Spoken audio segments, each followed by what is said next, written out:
Bonjour. Et oui, nous avons un invité spécial. Il ne va pas rester longtemps, hein, je vous le dis tout de suite. C'est juste qu'il a essayé de s'installer au-dessus de la pile que je vais vous montrer. Et en fait, la pile est tombée. Il a eu peur et s'est réfugié dans mes bras. Monsieur le général Armitage Hux, mesdames et messieurs. Montre ta tribouille. Voilà, tu es beau. Tu es très beau. Bon, maintenant, tu t'en vas. Non, en fait, il s'en fout. Il veut jouer à la balle. Alors, je vous le dis tout de suite, entre l'invité spécial et incrustation de Monsieur le Général Hux et l'état des cheveux de ce matin, voilà, j'ai lavé les cheveux. Voilà, j'ai essayé de discipliner les bêtes. Vous verrez que, voilà, c'est un peu comme la patronne. Hein. La discipline, ça marche, mais pas tout le temps. Donc, je vais les laisser comme ça. Ceci est une vidéo. Oui, alors j'ai une poupée au pouce parce que je me suis, on va dire, entaillé le doigt avec la lame du hachoir. Oui, bah, il y a des jours comme ça où tout marche très très bien. Donc j'ai décidé de faire cette vidéo tout simplement parce que j'avais envie de vous présenter une vidéo thématique un peu différente. Alors, si vous êtes sur cette chaîne, il y a principalement beaucoup de bouquins, donc des piles à lire, des book hauls, des points lecture, des updates, ce que vous voulez. Il y a aussi des thématiques livresques où je vous parle des personnages que j'aime, des 25 livres classiques préférés ou étrangers, ce que vous voulez. Mais ceux qui me suivent, que ce soit sur Instagram, et je vous invite à le faire parce que je suis beaucoup plus active sur Instagram, ou sur mon site officiel qui est aussi dans la barre d'infos, vous verrez que mes goûts sont assez éclectiques et que je n'aime pas que lire. Voilà, j'aime le cinéma, la musique, la peinture, les musées, quand on peut aller dans les musées, et tout, voilà, tout ça. Et plusieurs fois, en marge de mes podcasts sur SoundCloud, dont vous aurez le lien, on m'a posé la question de savoir si, de temps en temps, je ne pouvais pas faire comme sur les podcasts, de faire une vidéo thématique sur autre chose que des bouquins. Alors, je me suis dit, ah, peut-être que ça ne va pas trop les intéresser, mais je regarde beaucoup de vlogs. J'en fais pas moi, parce que de toute façon, au montage, je suis une daube, et puis en plus, je pense pas que ce que j'ai à raconter soit vraiment très intéressant. Voilà. En tous les cas au quotidien, mais bon, voilà, c'est pas un truc, j'adore les regarder. Donc, je regarde les blogs et je me dis qu'en fait, quelquefois, et puis vous le voyez dans mes items list, je présente quand même des choses que j'aime à part les livres. Et en regardant ces vlogs, je me suis dit, tiens, certaines youtubeuses font des vlogs et parlent de tout à fait autre chose que des livres, en même temps qu'elles parlent de livres, bien sûr, mais elles vont montrer des choses qu'elles ont aimées ou pas aimées, ou un gâteau, ou elles vont se filmer en cuisinant. Donc je me suis dit, bah tiens, et pourquoi pas? Alors me filmer en cuisinant, voilà. Hein. Alors je cuisine très bien, mais si je tiens une caméra et que je fais ça, je pense que je perds tous les doigts. Donc on va éviter de faire ça. Par contre, si ça vous intéresse un jour, je peux vous montrer mes livres de cuisine. Perso, hein, les livres de cuisine familiaux, hein, pas les trucs que j'ai achetés tout le relié plein pot. Hein, non, des trucs familiaux. Et parmi ce que j'aime, il y a le cinéma. Et il n'y a pas longtemps, tout ça, l'intro est longue, mais pour vous expliquer ce qui pourra arriver sur la chaîne de temps en temps pour les thématiques. Et il n'y a pas longtemps, en discutant avec des copains et des copines d'un forum, il y en a un qui m'a dit « Mais en fait, tu aimes beaucoup le cinéma. » En fait, il cherchait un film. Et tout le monde disait « Ouais, tu sais, ce film, machin. » Et moi, je leur ai dit le titre. Et tout le monde m'a dit « Ah, tu aimes bien le cinéma, machin, tu vois. Ouais. Ah, et c'est quoi tes 10 ou 15 ou 20 films préférés ?» Je dis « Non, mais tu me prends à brûle pour pas, là, parce que moi, j'ai fait un classement une fois sur mon blog qui était mes 100 films préférés de tous les temps, mais ça évolue parce qu'il y en a d'autres qui vont rentrer dans la liste, etc. Et ça m'a donné une idée. Je me suis dit, et si tu faisais une vidéo thématique sur, on est en février, le mois de la Saint-Valentin, moi qui déteste ça, si tu faisais 15 films sans lesquels tu ne peux pas vivre. Alors, ce n'est pas des films romantiques, commencez pas à vous affoler. Il y en a un ou deux, trois, peut-être. Enfin, vous verrez. Mais c'est plutôt les 15 films, si je devais partir sur une île déserte, que je prendrais. Alors, sachant que, évidemment, l'île déserte serait pourvue d'un DVD, d'un panneau solaire pour alimenter les DVD, etc. Enfin, et des accessoires pour pas que quand le DVD tombe en panne, tu me retrouves sans rien. On part sur ce postulat-là. Enfin, une île déserte un peu moderne, quoi. Je me suis dit, mais lesquels ? Oui, mais parmi tous ceux que j'aime, je me suis dit, mais tu vas mettre 400 ans à faire ça. Donc, je me suis dit, tu as 5 minutes pour choisir 15 titres. Point. Pas plus, pas moins. Donc, je me suis mis devant mes DVD, ma DVD tête. Alors, j'en ai pas 10 000. Hein. D'ailleurs, vous verrez qu'il y en a un qui est carrément en cassette vidéo parce que pour l'instant, je n'ai pas trouvé la version que je voulais en DVD. Voilà. Ils me proposent tous des versions françaises, machin, etc. C'est pas du tout ce que je veux. Donc, je me suis plantée devant la DVD Tech et j'ai fait, bah maintenant, tu as 5 minutes et tu en prends 15. Et tu prends les 15 que tu sais que si tu restes 40 ans sur l'île déserte, tu ne vas pas t'emmerder avec. Bah, ça a donné ça. Alors, je vais vous expliquer pourquoi je les ai choisis. Hein, parce que déjà, premièrement, je ne sais même pas pourquoi je les ai choisis. Oui, je fais de l'équilibrisme. Là, je tente le diable. Hein, ça va se casser la gueule. Donc, voilà. Mes 15 livres sur l'île déserte. Pas mal, hein? Ouais, c'est bien. Alors, on va commencer par la fin. Je fais les retours. Je fais comme les crêpes, je retourne, mais je ne suis pas sûre que ça atterrisse directement dans la poêle. Là, pour l'instant, ça atterrit dans la poêle.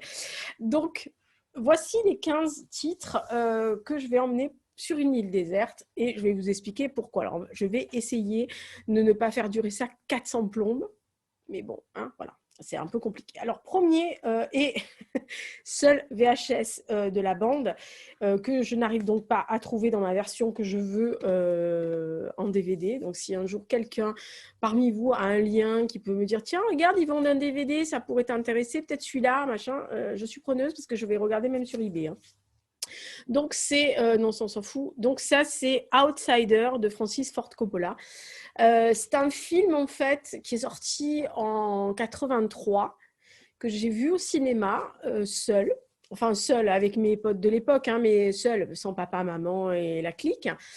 Et qui est tiré, en fait, d'un roman que j'avais lu, enfin, partiellement en classe en anglais, de S.I. Hinton ou Hunton, je ne sais plus, enfin bref. Et on nous avait fait lire des extraits. Et quand le film était sorti, évidemment, la prof d'anglais nous avait dit bon, bah, il faudra que vous alliez voir le film avec vos parents. Et tu parles, ok, parents, on était partis le mercredi après-midi voir le film. Et je suis tombée, mais vraiment folle amoureuse de ce film-là. Alors, déjà, le livre me plaisait beaucoup. Donc, après, j'ai carrément dévoré le livre en anglais, enfin, dévoré à ma vitesse de l'époque, hein, en anglais, quoi. Maintenant, oui, mais à l'époque, oui, hein, quand on est toute jeune, on ne maîtrise pas vraiment bien l'anglais, tout l'anglais. Et vraiment, c'est un film que j'aime. Ça parle d'amitié. Alors, c'est peut-être un peu désuet maintenant, même si je l'ai regardé il n'y a pas longtemps sur une plateforme. Je ne l'ai pas trouvé si désuet que ça. Alors, je suis désolée, hein, je suis toujours un peu... Parce que, bon, je traîne ma merde. Hein, donc, maintenant, plus ou moins, je suis sortie du mauvais couloir, on va dire. Mais enfin, c'est un peu long à se remettre. Et ce film-là, même s'il est peut-être un peu désuet pour certains, alors je suis sûre que certains trouveront, si vous le regardez, la narration, le machin, très très désuet. Mais on parle quand même d'amitié, on parle quand même de rivalité, mais il y a surtout une très très belle histoire à l'intérieur, que ça soit fraternelle, amicale, etc.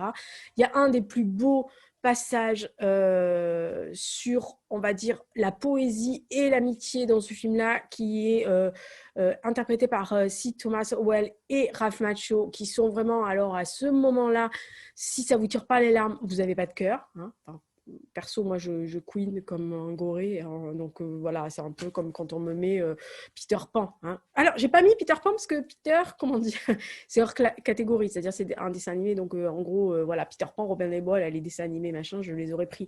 Mais on m'a dit film, hein, donc on m'a pas dit dessin animé.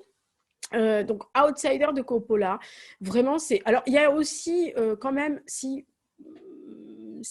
les beaux garçons vous attire, vous avez quand même une pléiade de beaux garçons dedans qui étaient l'élite, on va dire, des acteurs de l'époque. Oui, la DVD, le truc se casse la figure. Parce que, bon, outre C. Thomas Howell, que je vous ai cité, alors qui était le grand frère de Drew Barrymore dans E.T., Ralph Macchio, donc ceux qui ont connu Karate Kid, mais il y a aussi des gens comme Rob Lowe, il y a Tom Cruise à ses débuts, qui y a d'autres? Kiefer Sutherland, je crois. Non, c'est Matt Dillon. Il y a Matt Dillon, je ne sais plus. Bah, si je regardais, ça serait plus simple. Oui, Emilio Estevez, c'est ça. Emilio Estevez et Diane Lane. Voilà. Mais bon, parmi les garçons, il y en a quand même des pas mal. Et franchement, c'est un très très beau film et que je revois avec toujours grand plaisir. Donc je cherche le DVD si un jour, voilà. Mais je cherche un DVD particulier, donc je le dis à un de mes potes qui me fournit des fois en DVD ou qui m'envoie des trucs. T'avises pas à m'envoyer le DVD parce que je veux celui que je cherche, quoi. Donc perso, j'en ai un dans la tête, donc je veux celui-là. Autre film que j'emmènerai sur l'île déserte, hein, histoire de couiner comme un goré. Encore. Parce que, oui, je suis seule sur une île déserte. Je m'emmerdais 40 ans, donc tant qu'à faire, autant pleurer de temps en temps. Le cercle des poètes disparus, donc de Peter Weir, donc avec évidemment Robin Williams, mais il y a une très belle distribution, hein, Ethan Hawke et toute la clique. C'est un film, honnêtement, que je suis allée voir à la sortie, le jour de sa sortie, parce que j'avais repéré, alors à l'époque, je ne sais plus si c'était Studio ou Première ou je ne sais plus lequel. Mais bref, ils avaient fait une petite chronique des films à sortir le mercredi d'après. Et évidemment, moi, j'avais retenu que Cercle des poètes disparus. Et étant une férue de poésie, je m'étais dit, oh, chic, ils vont parler de poètes. Elle est con. Alors, bon, ils parlent de poètes, hein, bien sûr, évidemment, Whitman et toute la clique, mais c'est pas que ça. Voilà, c'est vraiment l'histoire de jeunes garçons dont l'avenir est contrarié, notamment un qui veut absolument être quelqu'un un genre de théâtre, enfin un acteur, un comédien plus exactement, et qui, en fait, à cette époque, puisque c'est dans les années 50 aux États-Unis, dans un collège très huppé qui forme l'élite, en gros, il n'a pas le choix. C'est où il est au top de la classe et il devient un des membres dirigeants de la société américaine, ou c'est un raté. Voilà. Et ce professeur-là, qui est joué par Robin Williams, je pense qu'on a tous rêvé d'en avoir un. En tous les cas, si vous n'avez pas un, moi je peux en citer au moins 3, 4 de profs qui ont eu cet impact sur moi. Alors, pas de là à finir comme Neil à la fin, mais en tous les cas, qui ont eu un impact majeur sur ma vie, de collégienne, enfin, d'abord de primaire, collégienne et lycéenne. Et il y a des profs comme ça qui vous marquent et tout le monde aurait aimé avoir un prof comme lui, en tous les cas. Et je peux vous assurer que je ferai partie des personnes qui montent sur la table à la fin. Voilà. Donc, le Cercle des poètes disparus de Peter Weir, ça fait partie des films que, voilà, je peux pas... Alors, il y a une version livre. Hein. Donc, ceux qui sont allergiques au cinéma, vous pouvez, il y a une transcription livre qui a été faite. Mais bon... Voilà, moi, j'ai un peu de mal avec les transcriptions de films à la enfin, en livre parce que ça restitue pas, enfin les peu que j'ai lus, ça restitue pas véritablement ce qu'on a ressenti à l'écran. Alors, j'en ai pris un au hasard, mais c'est toute la saga hein, que j'embarque, même les plus mauvais. Oui, ça fait passer le temps. Voilà. Bon, même les mauvais, on les regardera quand même. Quoique, il y en a un que je louperai tout de suite. Donc, c'est la saga Star Wars. Oui, il y en a certains qui se disent, oh là là. Oui, je prends même les dérivés. Voilà, je prendrai même Rogue One, Solo. Quoique Solo ne me plaît pas des masses, mais enfin, je prendrai Solo quand même. Enfin bref, les dérivés. Quoi. Je prendrai Star Wars. Alors, j'ai pris The Last Jedi. Je sais que ça va faire grincer dans les chaumières certains grands fans de Star Wars qui honnissent ce pauvre film, qui fait partie de ceux que j'aime bien. Voilà, parce que j'ai bien aimé... en fait... je suis un peu toujours à la page, mais j'ai bien aimé en fait que Ryan Johnson, oui, je suis obsédée par le truc derrière, parce que évidemment, dès que je vois Kylo Ren, voilà. C'est une saga qui, en fait, c'est très compliqué à expliquer parce que, vu mon âge, je vous l'ai dit plusieurs fois, j'ai eu 50 ans l'année dernière et je fais partie des personnes qui ont eu aussi la chance de découvrir Star Wars en 77 au cinéma. Et donc, j'ai grandi avec cette saga-là. Et évidemment, les préquels 1, 2, 3, qui pour moi, le 1, vous pouvez le jeter à la flotte, ça pose aucun problème. Le 2, c'est déjà un peu mieux. Le 3 est quand même parfait. Même ceux-là font que l'univers Star Wars mais particulièrement, on va dire, je sais, c'est pas un truc qui est obligatoire de ma génération, parce qu'il y a des gens qui sont complètement hermétiques à Star Wars. Mais voilà, moi, j'ai grandi dans ce truc-là. Après, j'ai grandi aussi parce que je regardais beaucoup de films, qu'il y avait beaucoup de films de science-fiction, qu'il y avait des films qui commençaient et que c'était révolutionnaire, ce genre de truc. Alors peut-être que vous, maintenant, les jeunes de maintenant, vous direz, oh, c'est pas révolutionnaire. Ben non, c'est pas révolutionnaire, mais à l'époque, imaginez bien. Voilà. Après, le 8 étant hors catégorie parce qu'il y a plein de gens qui s'écharpent dans les forums de Star Wars, y compris moi, puisque moi je me suis pris 2-3 rafales, mais j'ai quand même des gens qui m'ont défendu parce qu'ils sont fans du 8. Moi, le 9 m'a pas mal plu, mais il faut couper les 5 dernières minutes parce que franchement, il y a 5 dernières minutes qui ne servent strictement à rien, quitte à faire plaisir à certains fans et je trouve ça ridicule. Mais Star Wars fait partie des films que je prendrai avec moi, quels qu'ils soient d'ailleurs, de toute façon. Donc voilà. Je rappelle, petite anecdote, que pour moi, celle-là de trilogie, là, donc la 7, 8 et 9, le vrai héros, c'est Kylo Ren. Je rappelle au cas où, parce que ça me... Voilà. Sous prétexte qu'il faut mettre des filles partout, on en met, même si elles ne servent à rien. Enfin, si elles servent à quelque chose, mais qu'elles servent à soutenir le vrai héros. Mais hop, hop, hop, tout le monde se calme. Autre film, donc, alors là, j'en ai parlé sur un de mes podcasts. Je crois que c'est celui de janvier. J'ai parlé de ce film-là parce que c'est un des films sur la tolérance qui est un peu une histoire d'amour bleuette, un peu légère, un peu voilà, le style qu'on regarde peut-être à Noël ou pour la Saint-Valentin.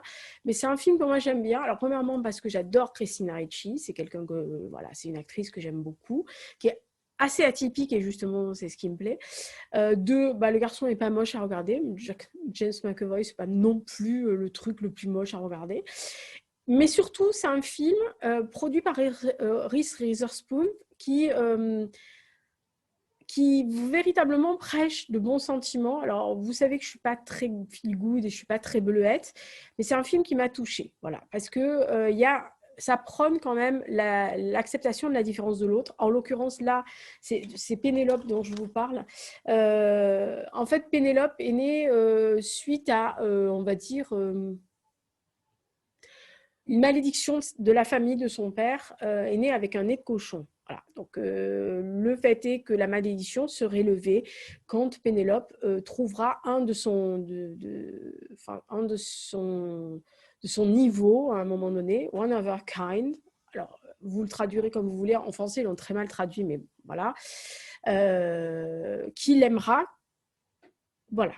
Et en fait, bon, il y a un truc très drôle, c'est-à-dire que ses parents, enfin surtout sa mère, est obsédée par ce truc-là et va faire un espèce de Tinder ou de mythique avec cette jeune femme. Elle va lui présenter parce qu'ils sont issus de la noblesse ou de la haute bourgeoisie aux États-Unis et ils vont essayer de la marier avec un mec de son rang, en fait, de son niveau social. Évidemment, quand les mecs arrivent et qu'ils voient le nez de cochon, ils s'arrêtent au physique de la demoiselle, alors qu'elle est fabuleusement intelligente, très drôle, elle a un univers incroyable. Sauf un mec qui va un jour être engagé par quelqu'un d'autre, en fait, pour la piéger, pour faire cette photo, parce qu'elle est un peu cachée dans un manoir, personne ne l'a vue depuis des années. Et va s'en suivre, en fait, une découverte des deux personnes, mais à travers une vie de son temps, ce qui prêche effectivement que le physique, vous pouvez passer outre le physique, si la personne est véritablement faite pour vous, à un moment donné, quelle qu'elle soit sa représentation physique, elle va s'effacer devant l'intérêt que vous avez sur la vraie personne à l'intérieur. Voilà. Donc moi j'ai bien aimé ce reportage parce que je trouve que c'est aussi un film qui peut expliquer pas mal de choses à des ados qui sont un peu mal dans leur peau parce que soit ils sont trop minces, soit ils sont trop gros, soit ils ont un nez biscornu, soit ils ont une jolie cicatrice qui barre quelque part ou qu'ils ont quelque chose, un défaut que les autres disent « Ah, t'as vu, tiens ça !» Bah ouais, mais bon, voilà, on n'est pas uniquement son défaut dans la vie. Donc, c'est un très, très joli film, Pénélope. Donc, c'est un film qui me fera un peu sourire et comme à la fin, ça finit bien. Voilà, ça ne peut pas faire de mal sur une île déserte. Hein. Voilà. Alors, dans les îles désertes, on peut rencontrer des trucs hostiles. Alors, autant choper un film de guerre, hein, tant qu'à faire. Ça peut donner des idées, merde, à la fin. Donc, c'est quand même un des derniers films que j'ai vu au cinéma, si ce n'est le dernier. Non, c'est pas le dernier. Le dernier, c'était vraiment la dernière semaine, mais je me rappelle plus, mais je sais que c'est la dernière semaine avant que tous les cinémas ferment, enfin qu'on ait un confinement total. C'est 1917 de Sam Mendes.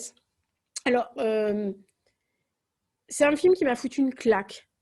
On suit deux soldats, notamment George McKay, qui en fait vont partir en mission sur les premières lignes. C'est en plein milieu de la Première Guerre mondiale. On est donc dans la troupe britannique. Et ils doivent partir porter un pli pour arrêter une attaque contre le camp allemand, parce qu'en fait, l'état-major s'est aperçu que c'était un traquenard. Personne n'est au courant dans les premières lignes, mais eux, ils sont chargés d'aller porter ce billet en disant « Ne faites pas, c'est un traquenard, vous allez vous faire massacrer ». Et on va les suivre en travelling, mais vraiment, tout le long de leur mission, avec les moments de poésie. Il y a un moment de poésie avec des cerisiers qui est incroyable en plein milieu d'un film de guerre, hein, je parle. Il y a un moment onirique en clair-obscur à la De Boulogne ou à la Caravage dans le film où vous en prenez plein les mirettes. C'est un film qui, à la fin, les 5 dernières minutes, on va dire, hein, entre la rencontre d'un autre personnage et un des soldats, et ce soldat qui finit assis à un moment donné. C'est pas spoilé, hein, de toute façon, on voit à peu près qui est le héros du film. Moi, j'ai pleuré, mais comme une madeleine. Et je me souviens d'être sortie du cinéma mais en larmes, vraiment, je pleurais vraiment, avec l'ouvreur qui m'a regardé comme ça, et je lui ai montré le film que je venais de voir, et il m'a fait style, moi aussi, hein, j'ai pas arrêté de couiner. Et j'ai dû mettre au moins 10 minutes à me sortir le film de la tête. Je rentre en marchant à la maison parce que tellement il m'avait marqué. Et je l'ai revu une semaine après parce que je me suis dit, je peux pas ne pas revoir ce film sans pleurer quand même. Et j'ai repleuré, hein, je vous le dis tout de suite. Et à chaque fois que je vois ce film, à la fin, je suis émue aux larmes parce que je trouve que Sam Mendes a fait un très beau plaidoyer pour ses soldats. C'est très bien fait, c'est très émouvant, c'est très réaliste aussi pour les tranchées. Et on voit l'envers du décor, et je peux vous assurer qu'après, si vous n'avez pas les tripes tordues, ben, vous n'avez pas de cœur, hein, ou pas de tripes, hein. Choix du roi. Donc 1917, Sam Mendes. Alors, autre film avec une femme un peu oubliée, on va dire, mais on va dire girl power, parce que côté girl power, cette femme-là était quand même assez formidable. Alors, on parle d'une jeune femme qui s'appelait Hypatie, qui était une brillante astronome du IVe siècle, donc après Jésus-Christ. Et cette jeune femme, donc là, qui est jouée par Rachel Weisz dans le film Agora, est un film qui parle de cette jeune femme, Hypatie, qui est donc une brillante astronome, qui est libre, indépendante, qui a la chance d'avoir un père qui bon, elle est de la haute noblesse, enfin bourgeoisie enfin, on va dire haute noblesse, au lignage. Son père est un intellectuel et ils sont à Alexandrie, et donc il en a fait une femme libre, une femme indépendante. Alors bien sûr, avec les contraintes des femmes de cette époque, hein, ça n'a pas trop changé, hein. Enfin, peut-être un peu plus, mais pas trop. Mais bon, elle refuse le mariage, son père la soutient, parce que de toute façon, financièrement, il peut la soutenir, et surtout, il la soutient. Donc, il ne lui impose pas un mari, parce qu'il sait qu'elle est brillante, il sait qu'elle est intelligente, il sait qu'elle enseigne, puisqu'elle enseigne à des élèves essentiellement masculins son art, l'astronomie, et elle va essayer de percer un mystère dans le ciel. Donc, je vous laisse voir ce qu'elle a apporté à la science, chose qui a disparu pendant presque 10 siècles et qui a été repris par les astronomes du Moyen-Âge plus récent, et qui se sont fondés sur son travail et qui ont vu qu'elle avait raison. Mais il y a aussi dans ce film-là tout ce qui est fanatisme religieux, puisque les chrétiens commencent à monter en puissance. De son côté, elle fait partie de ceux qui adorent plusieurs dieux. Il y a les païens au milieu qui se demandent un peu où ils sont tombés. Il y a toujours aussi la communauté juive qui est pourchassée à droite, à gauche par les deux côtés, ou même les trois, hein, Bamos. Et donc, il y a ce côté sous-jacent de la foi, alors quelle que soit votre foi, de ce fanatisme religieux qui monte et aussi de l'intolérance envers les femmes, envers celles qu'on trouve qui pourrait être un diable, une sorcière, et elle va être considérée comme impure aussi parce que voilà, elle n'a pas la langue dans sa poche et elle a un esprit libre et très aiguisé. Et il y a une très très belle histoire aussi à l'intérieur. Alors, je sais qu'il y a des gens qui ont parlé d'autre chose, mais il y a une très belle histoire d'amitié amoureuse. Je ne sais pas comment le faire. En fait, il y a un énorme beau sacrifice de part et d'autre des deux personnages. Et franchement, c'est un très très joli film. Donc, ça s'appelle Agora. Je sais qu'à un moment donné, il est passé complètement, quand il est sorti, à l'ouest, quoi. Enfin, moi, je suis allée voir le cinéma, on devait être deux, un peu comme le cerf disparu, je me souviens, on devait être une quinzaine dans la salle. Pour ce film-là, on devait être une trentaine avec une salle de à peu près une centaine de personnes, et il n'est pas resté à l'affiche longtemps. Donc, je ne sais pas si vous l'avez vu. Si vous l'avez vu, franchement, allez-y. En plus, le réalisateur, c'est quand même Alejandro Amenábar. Enfin, c'est pas n'importe qui, hein. Donc, franchement, c'est un très, très beau film. Et je vous dis, si vous êtes intéressé par la vie de Hypatie, il y a eu des livres sur elle. Et franchement, c'est une femme fascinante. Voilà. Autre femme fascinante, mais une autre période. Voilà. Alors ça, ce sera pour le côté les soirs très moroses, où je déciderai de mettre de côté ma pudeur et ma réserve. Pour, de toute façon, je serai seule sur une île déserte, donc rien à foutre. Je pourrais chanter et danser. Voilà. Bon, il n'y aura pas le partenaire, mais bon, ce qu'on peut. Voilà. Histoire sublime, Moulin Rouge, Baz Luhrmann. Alors, c'est la décadence complète. Évidemment, c'est l'histoire de Satine et Christian. C'est l'histoire d'une courtisane qui va tomber amoureuse d'un jeune, on va dire, saltimbanque, ami de Lautrec et de toute la clique, qui va, en fait, ils vont s'aimer à travers la musique. Alors, je ne vous raconte pas la bande-son. Voilà. Sachant que Nicole Kidman et Ewan McGregor ont interprété les chansons eux-mêmes, évidemment à l'appui de certaines. Il y a une version de Roxane de Police façon tango qui est une pure merveille. Voilà. Mais vraiment, c'est quand même... Enfin, moi, je me suis pris une claque pour ce Moulin Rouge, outre que j'aime beaucoup l'époque, hein, voilà. Mais, voilà, l'époque. Mais je trouve que c'est un film. Alors évidemment, l'histoire d'amour est larmoyante, hein, c'est un peu, c'est pas Roméo et Juliette, mais ça serait plus, ouais, ça sera. Bon, bref, c'est un peu dans ce style-là. Vous savez qu'à la fin, ça finit mal, hein. Mais voilà, il y a un truc en plus à Moulin Rouge, outre la musique, outre le chanter, outre les costumes, mais c'est surtout le Baz Luhrmann. On connaît la folie, l'extravagance, et puis le côté je t'en jette plein les mirettes. Voilà, il y a des couleurs partout, ça pète, c'est des fois complètement anachronique, mais on s'en fout, c'est sublime. Donc Moulin Rouge, donc de Baz Luhrmann, franchement, c'est... moi, j'ai eu l'impression, enfin, je pense que si vous aviez bu un verre d'absinthe et que vous regardez le film et vous vous mettez à chanter en tue-tête, c'est à peu près la même chose. Donc, je pense que voilà, c'est absolument le genre de truc que j'aurais pu faire à l'époque, hein. Enfin, pas sur une balancelle avec une robe comme Nicole Kidman, parce que premièrement, j'ai pas ses gambettes, hein. Mais franchement, ouais, c'est la Moulin Rouge, quoi. Voilà. Et puis bon, si vous aimez ce genre de truc, évidemment, enfin moi j'aime bien cette période, donc allez-y, hein, lisez les bios sur La Goulue et toute la clique. Là, d'ailleurs, il y a une très belle bio de Marilyn Martin, qui est un auteur que j'aime beaucoup, qui a fait une très très belle bio qui est chez Édition du Rocher. D'ailleurs, elle a eu pas mal de reconnaissance et d'ailleurs, c'est un très bon travail qu'elle a fait sur La Goulue. C'est Louise. Autre film alors complètement, voilà, voilà. Je passe du délirant au lugubre. Mais il y a aussi Christina Ricci dedans, donc c'est peut-être pour ça. Sleepy Hollow de Tim Burton. Voilà. L'histoire du cavalier sans tête. C'est un film baroque, hein.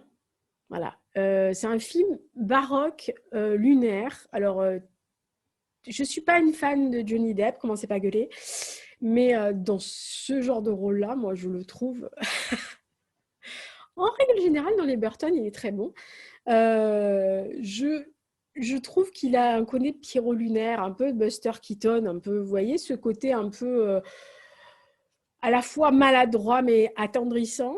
Donc il est là en tant que Ichabod Crane, qui est un inspecteur qui débarque là de sa contrée parce qu'il y a eu des morts par ici, par un cavalier sans tête où on coupe la tête, machin, etc. Donc il vient enquêter.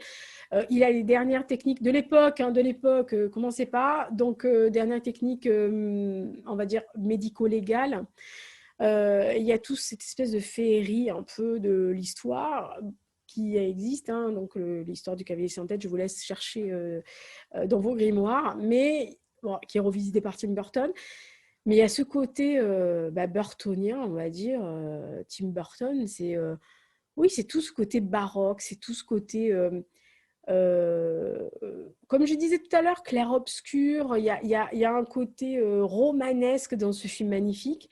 Je trouve que Christina Ricci et Johnny Depp font un couple merveilleux à l'intérieur. Elle est aussi inquiétante qu'il est barré. Mais vraiment, c'est un très très bon film. Alors, à part si vous êtes une âme sensible, hein, personnellement, je n'ai pas sursauté une seule fois. C'est pas un film d'horreur, hein, commencez pas. Mais franchement, c'est un très très beau film. Je pense que c'est peut-être mon préféré de Tim Burton. Je crois. J'en aime beaucoup hein, de Tim Burton, hein, personnellement. Voilà, mais celui-là, c'est un truc particulier. La preuve, je crois que c'est un des premiers que j'ai attrapé avec les deux premiers que je vais vous montrer. Hein, donc, pour vous dire, voilà. Donc, Tim Burton. Oui, alors, je ne les ai pas classés par ordre de préférence, je les ai classés par ordre où je les ai chopés. Hein, je vous le dis tout de suite. Alors, il me fallait bien sur cette île déserte un film romantique à souhait, pour que je puisse véritablement pleurer comme une madeleine et que je puisse admirer un des plus jolis damoiseaux du cinéma anglais. Oui, que voulez-vous, je ne me referai pas. Oui, je sais, c'est pas ma faute, hein, c'est comme ça. Donc là, on est avec le film de Jane Campion qui s'appelle Bright Star, qui raconte l'histoire au 19e siècle de la rencontre entre John Keats, oui, le poète, hein, John Keats, et de sa fiancée de l'époque, Fanny, qui en fait sont pas les opposés, mais qui sont pas non plus les meilleurs amis du monde tout de suite et qui vont se découvrir rapidement et qui vont vivre une histoire d'amour de l'époque, hein, 19e siècle, commencez pas à imaginer des choses pas possibles, mais c'est très subtil, c'est très romanesque et c'est très sensuel aussi. Il y a quand même des scènes qui sont, bon, c'est Jane Campion, donc voilà, mais qui sont très très belles. C'est une des plus jolies histoires d'amour que j'ai vues au cinéma, hyper bien filmée, la lumière est sublime, les costumes sont beaux, les décors n'en parlons même pas, les dialogues, voilà. Et puis, alors, il y a Abby Cornish que j'aime beaucoup, mais alors Ben Whishaw, ah là, voilà.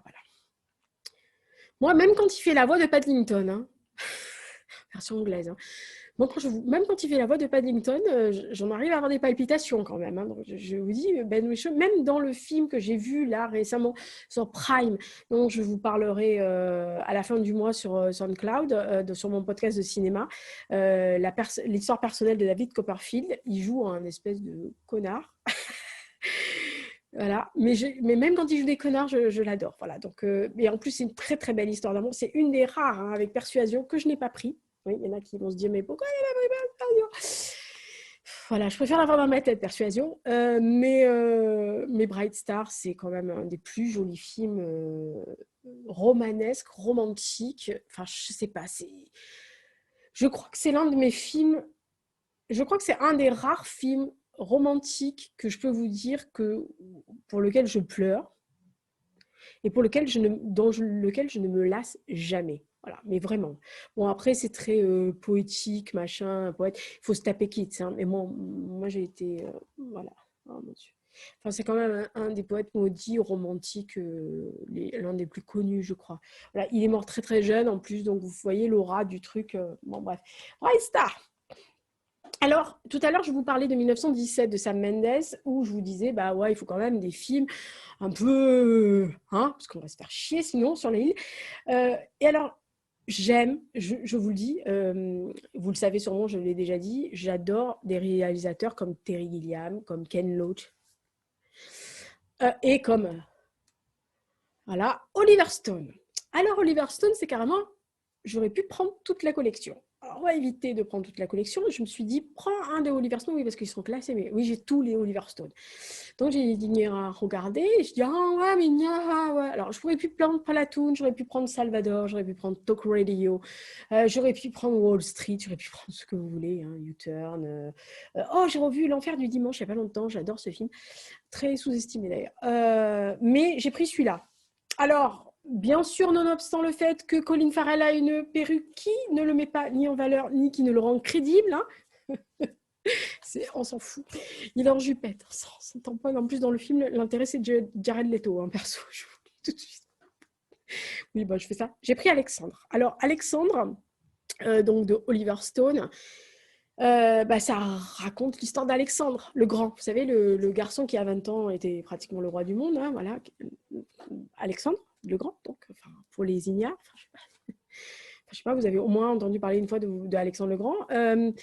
Et là, évidemment, c'est une fresque à la Oliver Stone. Hein, donc, il y a de tout dedans. Il y a les arcanes du pouvoir. Il y a une mère qui est jouée par Angelina Jolie, qui est à la fois louve et inquiétante et manipulatrice. Elle manipule tout le monde. Elle manigance dans les coins sombres.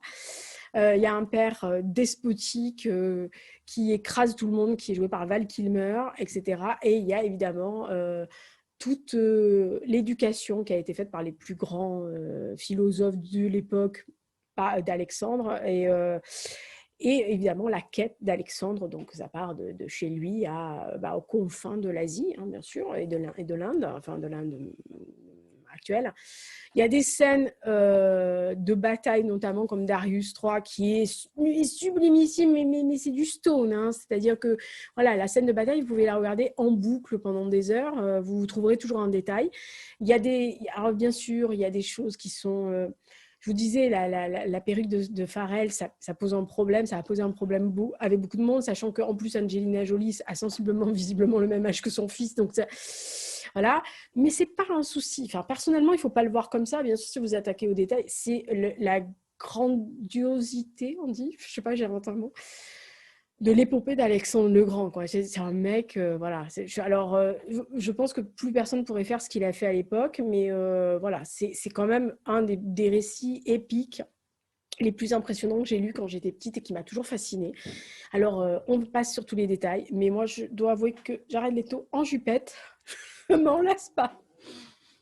Voilà. Il y a aussi une histoire d'amour, amitié très ambiguë dans l'histoire. Alors, chacun verra ce qu'il voudra hein, dans l'histoire entre Jared Leto et Colin Farrell, enfin, entre leurs deux personnages. Chacun voit ce qu'il veut, d'ailleurs. Moi, j'ai des potes qui m'ont dit non. Et ça, pourquoi tu as vu ça, toi Non. Ah, bon, pardon. Pardon. Voilà, donc il y a des choses qui sont interprétations diverses, mais moi, c'est un des films que j'aime beaucoup. Voilà. Et on aime, on n'aime pas. Il y a un très beau documentaire en plus derrière un making-of du film qui est fait par le fils d'Oliver Stone, Sean Stone, qui est un très bon documentaire sur les arcanes de comment on monte un film et quelles sont les difficultés qu'on peut avoir. Alors évidemment, il y a un making-of sur le film, sur les aspects techniques, comment Stone a filmé la bataille, le nombre de figurants qu'il a pu avoir, c'était énorme pour monter ce truc-là. Donc vraiment, Alexandre, c'est quand même, c'est pas son meilleur film, je vous l'accorde. Mais c'est un film tellement grandiose que on va pas s'emmerder. Voilà. C'est l'histoire sur la désert de Patronine et Masse. Hein, voilà. Autre film où on peut ne pas s'ennuyer du tout, c'est Alamo. Alors j'ai beaucoup hésité, je vous le dis tout de suite, je suis une grande fan de western. J'ai hésité avec La prisonnière du désert, La charge héroïque. Donc je pense que je prendrais le combo 3 là. Je dirais ouais mais 3 pour le prix d'un, je peux. Parce que en fait j'ai un coffret. Alors il n'y a pas Alamo dedans, donc je ferai discrètement un échange. Il y a La prisonnière du désert, La charge héroïque et je ne sais plus lequel. Et j'aurais mis Alamo parce que premièrement c'est un truc assez épique aussi. La prise du fort et puis il y a tout ce qui va avec, il y a l'humour, il y a une histoire d'amourette, il y a le sacrifice, il y a la loyauté, il y a le côté on va mourir jusqu'à la fin et on y va, on défend une cause. voilà, c'est du grand John Wayne.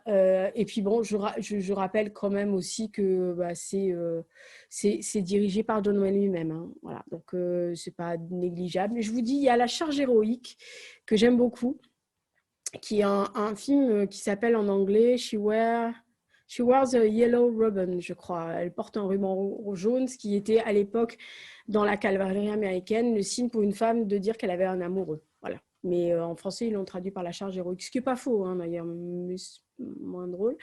Surtout que c'est en fait l'histoire quand même de deux lieutenants qui se battent pour une fille, hein, donc voilà, entre autres. Et La prisonnière du désert, qui cette fois-ci, et John Wayne va chercher sa nièce, qui a été enlevée par des Indiens des années plus tôt, et qui est jouée par Natalie Wood. Et j'ai vu un film sur Netflix qui s'appelle The Mission avec Tom Hanks, qui est l'inverse de La prisonnière du désert. Et je trouve que c'est hyper bien foutu. Alors, c'est pas la même histoire, attention, mais c'est voilà, c'est le côté inverse. C'est une jeune indienne, une jeune blanche qui a été prise par les Indiens, qui rentre chez elle cette fois-ci. Donc, cette fois-ci, il la ramène, il va pas la chercher, ce qui. Vous voyez, mais c'est un très très beau film aussi. Donc voilà, je suis une fan de western. Je me suis dit, à la mot, vamos à la playa. Et on attaque les 4 derniers. Voilà, on essaye de discipliner les cheveux. Ça sert à rien. Voilà, ça sert à rien. Je ne pouvais pas ne pas partir sur une île déserte sans River Phoenix. Voilà. Non, je ne peux pas. Donc, je me suis dit, qu'est-ce que tu pourrais prendre comme film de River Phoenix, puisque je les ai tous aussi, oui, parce qu'on peut. Bien sûr que j'aurais pu prendre Stand By Me, bien sûr que j'aurais pu prendre... j'aurais pu prendre My Own Private Idaho, j'aurais pu prendre I Love You to Death, j'aurais pu prendre Sneakers, qui est sous-estimé aussi comme film, Sneakers, mais bon, voilà. Et en fait, j'ai choisi dans la filmographie de River Phoenix un film qui fait une paire de coups, c'est-à-dire quitte à admirer un joli garçon, autant admirer deux, hein. Autant admirer Harrison Ford, John aussi. Ah bah oui, hein. Je vais me faire chier sur l'île déserte, hein, je vous le dis tout de suite. Donc j'ai pris Mosquito Coast, qui est un film aussi, je suis désolée, c'est encore un film de Peter Weir. Oui, comme le sac des poètes disparus, mais des années avant. En fait, Mosquito Coast est un film très actuel. C'est l'histoire donc, du personnage Harrison Ford qui décide un jour de tout plaquer pour partir en Amérique du Sud pour en fait vivre un peu de manière plus écologique et apporter quelque chose aux civilisations là-bas. Et donc, il va amener femmes, enfants dans ses bagages, dans une espèce de jungle un peu hostile quand même. Et il est quand même très idéaliste, un peu trop d'ailleurs. Et ses enfants, sa famille va quand même se confronter à son utopie complète. Il y a un très beau portrait de relation père-fils à un moment donné où... puisque River Phoenix est adolescent dans ce film-là, et il est au moment où il veut être indépendant et il veut être loin du schéma paternel, et puis en plus il rencontre une fille à ce moment-là, et il y a ce côté très attachement à son père qui trouve qu'il fait des choses magnifiques. Il y a des moments, des scènes entre les deux personnages, que ce soit Harrison Ford et River Phoenix, qui sont très bien mixés d'ailleurs sur la pochette. Qui sont véritablement magnifiques. Et je trouve que c'est vraiment un film où il y a un propos écolo. Alors maintenant, c'est la mouvance actuelle, mais le film de Peter Weir est véritablement un film où... je ne sais pas s'ils l'ont... Enfin, à l'époque, c'était vraiment avant-gardiste. Moi, quand je l'ai vu, j'ai trouvé ça un peu étonnant de parler de ce genre de truc, parce qu'on n'en parlait pas autant, c'était pas aussi propondérant, mais c'était un très beau propos. Donc Mosquito Coast, c'est un très beau film. Bon, en plus, vous avez Hélène Mirren, hein, ce qui n'est pas dégueulasse non plus à la distribution. Mais c'est vraiment un très, très, très beau film. En plus, ce côté un peu utopique et trouver le rêve absolu de sa vie, moi, je trouve que c'est un beau film. Voilà. Donc après, Mosquito Coast... River Phoenix et Harrison Ford, qui seront à l'affiche un peu plus tard dans le film de Spielberg de The Indiana Jones, où River Phoenix joue Indiana Jones jeune. Vous voyez ? Bah oui, je sais, j'ai les références où je peux. Hein. Alors, autre film, mais ça sera pour comment ça? Comment dire? On va dire mon côté ado, éternel ado, éternel rebelle aussi, si vous voulez, enfin, les deux. The Breakfast Club. Oui, oui, oui, oui, oui. À part le grand John Yoo, qui a fait aussi la journée de Ferris Bueller. Voilà, j'aurais pu prendre celle-là aussi, mais j'ai un gros faible pour The Breakfast Club. Déjà, premièrement, parce que si vous le regardez, surtout, lisez bien la phrase du début, une phrase qui est tirée d'une chanson de David Bowie. Ça vous en donnera une belle claque déjà d'entrée.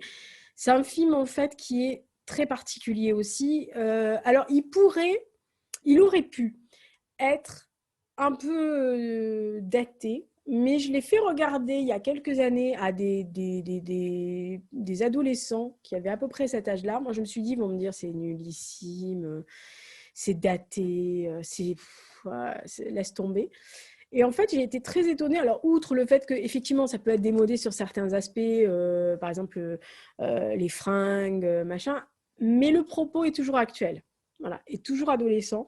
Donc, c'est 5 ados qui sont très, très différents. Alors, c'est des ados américains. Hein, donc, il y a vraiment l'archétype que vous trouvez dans les high school américaines, c'est-à-dire que vous avez le sportif, l'intello, la fille qui est un peu en marge, le rebelle et la fille à papa, la pom-pom girl. Et ces 5-là vont se retrouver un samedi, collés toute la journée parce qu'ils ont fait des choses que l'on va apprendre. Hein, on va savoir pourquoi ils ont été collés.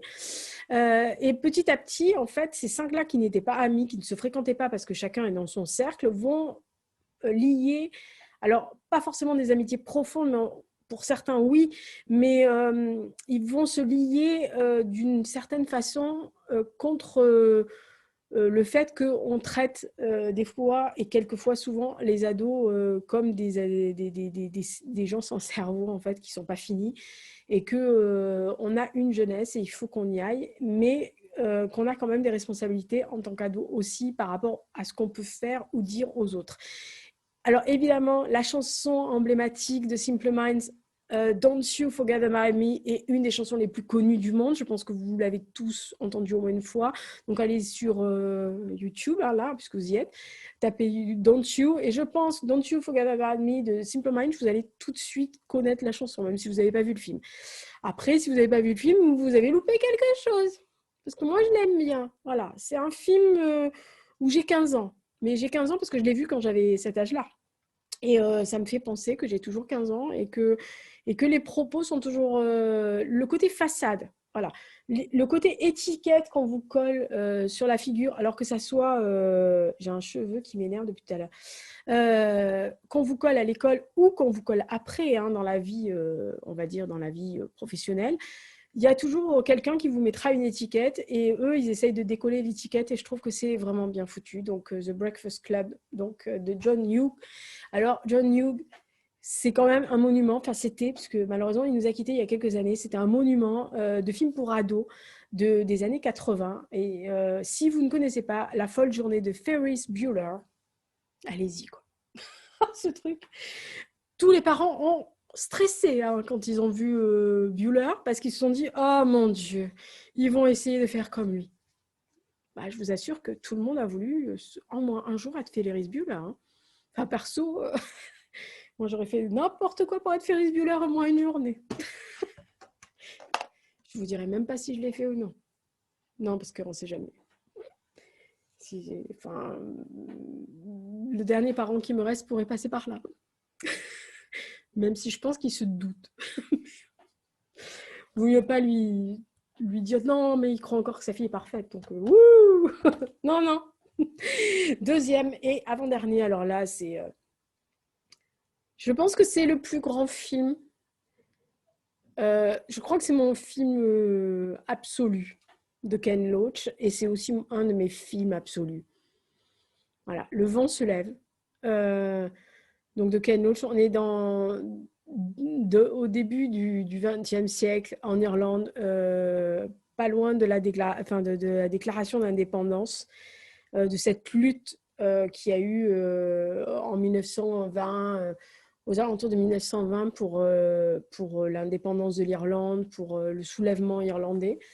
Et en fait, on a deux frères qui sont très éloignés l'un de l'autre, c'est-à-dire qu'il y en a un qui s'est engagé aux côtés des Irlandais et l'autre qui a réussi son concours à l'école de médecine à Londres, qui va partir, hein, qui est prêt à partir, Damien, et qui en fait va se trouver la veille de son départ dans une rafle des troupes britanniques qui sont particulièrement répressives et particulièrement on va dire sanglantes et inhumaines envers les Irlandais.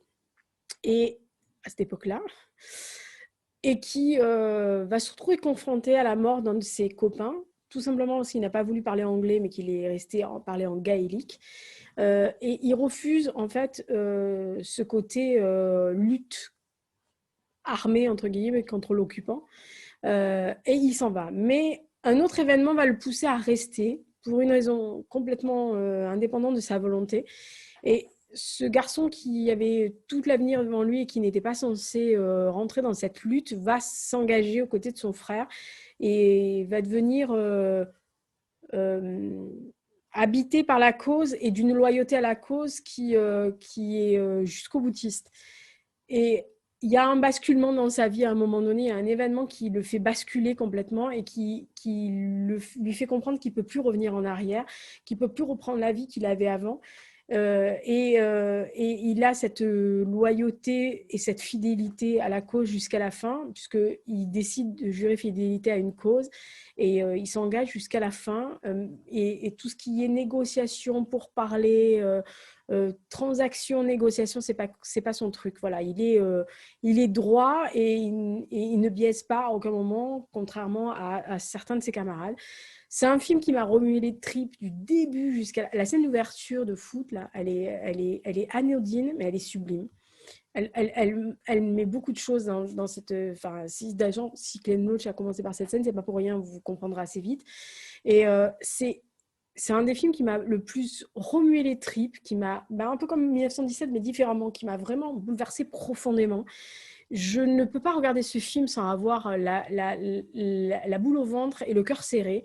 Je le dis souvent, je l'ai dit plusieurs fois. On me l'a posé une fois la question en me disant quel était dans tous les films que j'avais vus un personnage pour lequel tu t'identifiais. Et j'ai toujours dit que si je devais être un personnage et si je me rapprochais plus d'un personnage, ça serait Damien dans Le vent se lève de Ken Loach. Voilà. Donc après, je vous laisse libre de votre interprétation si vous voyez le film ou si vous avez vu le film.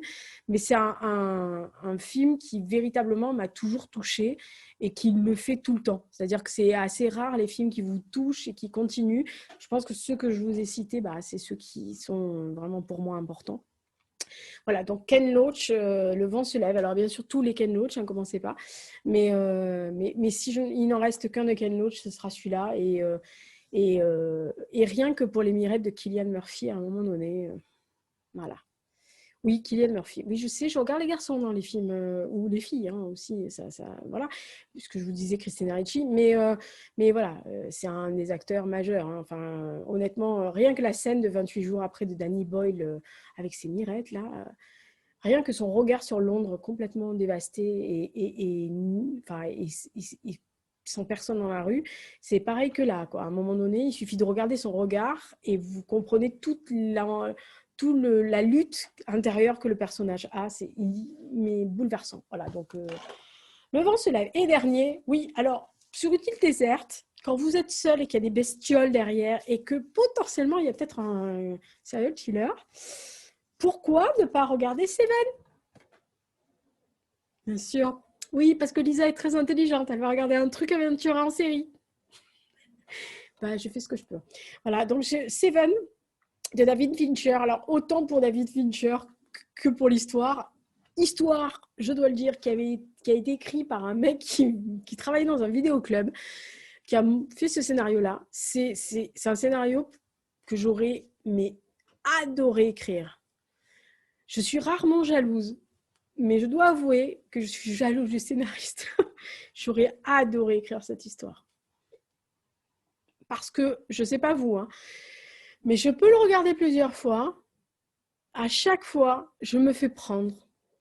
À chaque fois, quand le personnage de John Doe arrive et et hurle dans le commissariat. Moi, ça me file des frissons, quoi. Et hurle dans le commissariat et les mains comme ça. Je sursaute alors que je sais que la scène va arriver et que je sais que c'est lui et que j'ai compris. Enfin non, je crois que vous comprenez. Enfin, j'ai beau regarder, j'arrive pas à comprendre plus, j'arrive pas à le repérer. Autant dans Usual Suspect, à force de le regarder, on arrive à savoir qui est Kaiser Soze. Autant là, chaque fois, je me fais avoir. Alors, il y a une scène de bibliothèque qui est mythique avec Morgan Freeman. Brad Pitt s'en prend plein la gueule tout le long, mais Brad Pitt est quand même dans un de ses rôles les plus incroyables parce qu'il est à la limite de la folie à un moment donné et je le trouve mais superbe, superbe dans le sens acteur. Et j'ai commencé à m'intéresser à Brad Pitt à ce moment-là, c'est-à-dire qu'avant, moi, le côté Légende d'automne, machin, alors Interview avec un vampire, c'est à part de Neil Jordan parce que, comme je l'ai déjà signalé sur un autre réseau, River Phoenix devait jouer le rôle de Christian Slater dans Interview avec un vampire, donc j'étais allée voir le film pour lui parce que déjà moi Tom Cruise c'est pas ma cam et Brad Pitt avait les cheveux longs, côté légende d'automne, vampire machin. Alors je connaissais Anne Rice, j'aimais beaucoup les stats, j'aimais beaucoup l'univers de ces vampires, etc. Mais voilà, Brad Pitt, c'était pas mon truc. Même dans le film, c'est encore pas mon truc. Mais alors Brad Pitt là, voilà. Et je me suis dit, ouh, mais Brad Pitt. Donc après, j'ai regardé Brad Pitt en un œil. Et puis est arrivé Babel. Hein. Donc après Babel, Brad Pitt.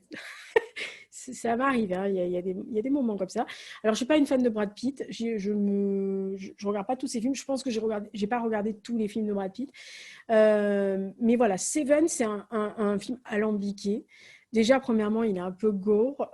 La première scène est quand même... mangez pas avant, hein, surtout. Enfin, surtout pas des spaghettis bolognaises. Je spoil rien, mais enfin, bouffez pas de la bolognaise juste avant de regarder Seven. Ça va pas le faire. Hein. Voilà, il y a des moments où... Enfin, moi, alors bien sûr, c'est des trucs qui ont été vus, revus depuis, mais il faut quand même se remettre dans le contexte du film. C'était quand même assez révolutionnaire le truc. C'est un peu comme Alien, le premier, quand la bébête sort lors de leur séance de dîner. Vous voyez, le truc où vous avez le cœur au bord des lèvres et vous hurlez comme un putois. Voilà, ben, moi j'ai hurlé comme un putois. J'ai sursauté plusieurs fois. Je me suis fait, oh mon Dieu! Mais n'empêche que ce scénario, j'aurais donné n'importe quoi pour l'écrire parce qu'il est bien foutu. L'interprétation est belle. C'est tout en clair-obscur. La lumière, enfin, le directeur photo, je sais que ça ne dit plus comme ça, mais je m'en fous. Le directeur photo, c'est Darius Khondji qui a fait un espèce de clair-obscur. C'est toujours dans un espèce de pénombre assez inquiétante. Il pleut constamment dans cette ville, c'est une catastrophe. Mais ça rajoute au film, ça rajoute à cette espèce de plombée. Et alors que c'est tout lugubre tout le long du film, il y a ces 5 dernières minutes de désert, de luminosité limite virginale, où vous vous en prenez plein la gueule. Mais vraiment, je pense que personne s'est attendu à ça. Mais vraiment, enfin, dans la salle, je me souviens, on en a parlé avec des gens qui étaient à côté. Il y avait personne il y a des gens qui se sont attendus à certaines choses gore, mais à ça, non. Et je peux vous assurer qu'à la fin, toute la salle criait non. Donc, on avait choisi notre camp, nous. Hein, mais bon, voilà, je pense que c'est bien fait pour ça aussi. Et pareil, voilà, l'intro, le générique d'intro est sublime. David Bowie, voilà, sublime chanson de Bowie que j'adorais déjà, mais alors là, voilà.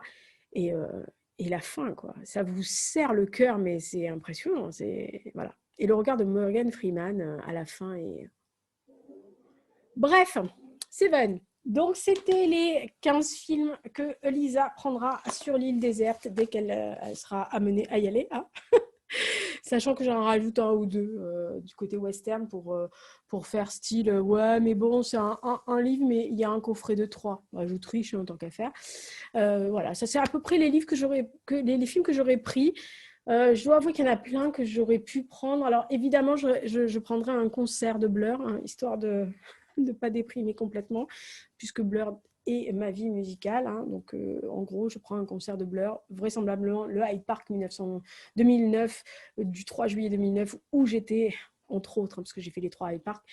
Mais Voilà, enfin les trois, 2009, 2012 et 2015. Mais voilà, je prendrai le 2009 parce que voilà, c'était leur réunion après quelques années d'absence et que j'étais avec mes potes et qu'on s'est marré tout le week-end et qu'en plus, le samedi, on était allé voir du Clos sur scène dans Hamlet. Donc, voilà, c'était un très beau week-end. Hein. Sinon, bah voilà, c'était les films que je porterai sur une île déserte. Il y en a sûrement d'autres hein, que j'ai oubliés dans ma DVD Tech. D'ailleurs, il y en a certains que je vois là et qui me font de l'œil, vous voyez, qui me font mais pourquoi tu nous as oubliés j'ai dit oui, mais 15, quoi, je ne peux pas tout vous prendre. Voilà. Si j'essaye de retrouver l'article que j'ai consacré sur le blog à mes 100 films préférés, alors il date un peu, il date de 2 ans ou 2 ou 3 ans, 2 ans peut-être. Mais en tous les cas, si vous voulez aller y jeter un coup d'œil, il y en a sûrement qui sont rentrés, comme 1917 sera rentré. Mais bon, ça vous donne une bonne base de ce que je peux avoir dans ma DVD Tech, puisque tous les films que je cite, je les ai. Il y a des films que j'aime. Je suis très éclectique aussi en film, hein, comme les livres. Voilà, voilà. Enfin, j'espère que ça vous a plu de voir le Général Alex aussi, mais là, il fait nono. Hein, il fait nono au soleil. Hein. Oui, c'est Général Alex. Les cheveux, c'est plus la peine. Hein, je pense qu'on a arrêté de... Voilà, les bouclettes sont... Comment dire voilà. C'est... Laissez tomber, c'est plus la peine. Bon, j'ai arrêté. Hein. J'ai arrêté d'imaginer qu'à un moment, je pouvais les discipliner. On se donne rendez-vous prochaine vidéo. Prochaine vidéo, c'est la deuxième partie du point lecture, puisque vous avez un update lecture avec les 4 premières. Il y aura 3 livres qui suivront. Donc, je ferai un petit résumé des 4 premiers. Et il y aura les 3. Donc, il y aura Tokyo de Moeder, la liste alpha de Philippe Smounce et Damon Albarn, L'échappée belle de Nicolas Savage. Oui, Damon Albarn de Blur, oui. Fais ce que je peux. Hein, voilà, mais oui, je ne connaissais pas assez bien sa vie que j'en lis encore. Hein, non, mais la débile, quoi. Donc, genre, en fait, je suis à la moitié. J'ai déjà, je connais toute sa vie. En fait, j'apprends rien, mais c'est un bonheur de lire. Je lirai peut-être un autre parce qu'on a envoyé, Dame Chantal, merci, deux tout petits. Je pense qu'ils vont atterrir à la lecture de fin février si j'ai fini tous les bouquins. Je pense que j'aurai fini. Donc, je pourrais en lire. Il y en a un avec 2 nouvelles, donc je pourrais arriver à lire celui-là. Sachant qu'en mars, j'ai tout révolutionné parce que j'ai aperçu un livre que je voulais absolument. Et en plus, j'ai fait un appel à la critique, masse critique Babelio, en étant persuadée qu'on me prendrait pas. Et on va m'envoyer un livre sur la relation France et Iran qui m'intéressait pas mal. Alors, je ne sais pas si je pourrais le passer à la pile à lire parce que je ne l'aurais peut-être pas encore reçu. Mais en tous les cas, ça fait partie de ça. Donc, en fait, je suis en train de révolutionner ma pile à lire parce que j'ai 3 livres que je veux lire absolument en mars. Il y en a d'autres que je voulais lire. Donc, voilà, ça va un peu bouger. Donc, je tournerai la pile à lire au dernier moment pour être sûre que j'ai tous les bouquins que je veux lire. De toute façon, il y en a déjà 3 que j'ai envers moi. Il y en a un qui traite de la Seconde Guerre mondiale, l'autre qui est un peu dans le futur et le troisième qui est en Irlande, à Belfast, et qui fait écho à mon bouquin The Rich Cottage. Donc, c'est peut-être pour ça aussi que je l'ai rappelé à Bibi. Donc, allez, je vous laisse. Cette vidéo est suffisamment longue. Faites attention à vous. Prenez soin de vous, s'il vous plaît. Hein, c'est pas amusant. Ne vous coupez pas les doigts aussi. Et puis, d'ici là, masque barrière, 2 mètres de distance, le masque, le gel hydroalcoolique. Si vous avez la possibilité de vous faire vacciner, allez-y. Hein, ça peut vous éviter de gros, gros problèmes. Je pense que je peux remercier le vaccin, enfin la première dose. Hein. Voilà, je vous embrasse. Faites attention à vous. Et puis, on se donne rendez-vous pour le point lecture. Et puis, d'ici là, portez-vous bien. Je vais faire un câlin au Gérald Alex. Il a tout petit, il a tout petit. Voilà, petit le chat. Alors là, il vient de se réveiller, il me regarde, à l'air de dire ouais, si tu pouvais te rendormir, ça m'arrangerait. Charmant ce Gérald Alex.